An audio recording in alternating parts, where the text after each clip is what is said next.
ఇవాళ మా అక్కలకు, మా చెల్లెళ్ళకు, మా పెద్దమ్మలకు, మా అమ్మలకు నేను గుర్తు చేయదలుచుకున్నా. కాంగ్రెస్ పార్టీ అంటే ఇందిరమ్మ, కాంగ్రెస్ పార్టీ అంటే సోనియమ్మ, కాంగ్రెస్ పార్టీ అంటే ప్రియాంక గాంధీ. మరి ఇవాళ కాంగ్రెస్ పార్టీని నడుపుతున్నదే మహిళా శక్తి. మన నాయకురాళ్ళు ఒక మహిళా నాయకత్వంలో మేము పనిచేస్తున్నాము అంటే మేము గర్వంగా గొప్పగా చెప్పుకుంటున్నాం మా నాయకురాలు సోనియా గాంధీ అని. అందుకే వచ్చిన తెలంగాణ రాష్ట్రంలో 10 సంవత్సరాలు ఏ ఆడబిడ్డను పట్టించుకోలే, ఏ ఆడబిడ్డను కలవలే.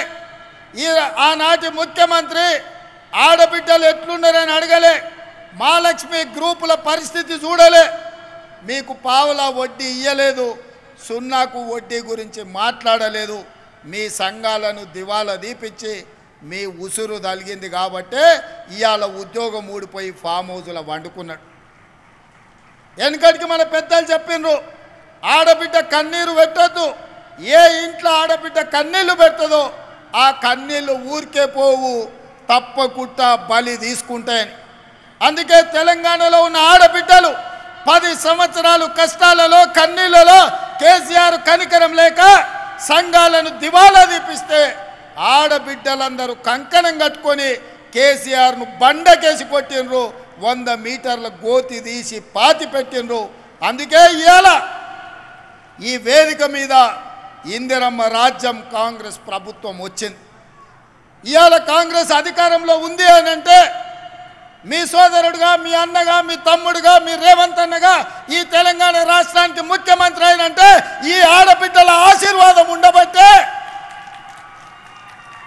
మీరు నమ్మి విశ్వాసంతో ఓటేసిండ్రు కాబట్టి ఇవాళ కాంగ్రెస్ పార్టీ అధికారంలోకి వచ్చింది.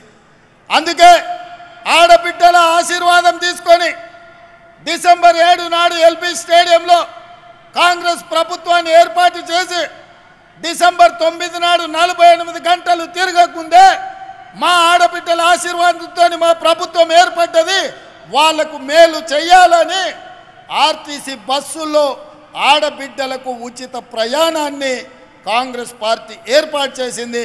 మా మంత్రివర్యులు పొన్నం ప్రభాకర్ గారి నేతృత్వంలో ఈ 92 రోజుల్లో 25 కోట్ల మంది ఆడబిడ్డలు బస్సుల్లో ఉచిత ప్రయాణం చేసి, అది భద్రాచలం రాములవారి గుడి కావచ్చు, సమ్మక్క సారలమ్మ దైవ దర్శనం కావచ్చు, యాదగిరిగుట్ట లక్ష్మీ నరసింహస్వామి కావచ్చు, అలంపూర్లో జోగులాంబ దర్శనం కావచ్చు, అదే కాదు ఇంటి ఆయన అప్పుడో ఇప్పుడో కోపం చేస్తే చెప్పా పెట్టకుండా అమ్మగారి ఇంటికి వణిక కావచ్చు, ఈ ఆర్టీసీ బస్సులో మా అక్కలు, మా చెల్లెళ్ళు ప్రయాణం చేశారు.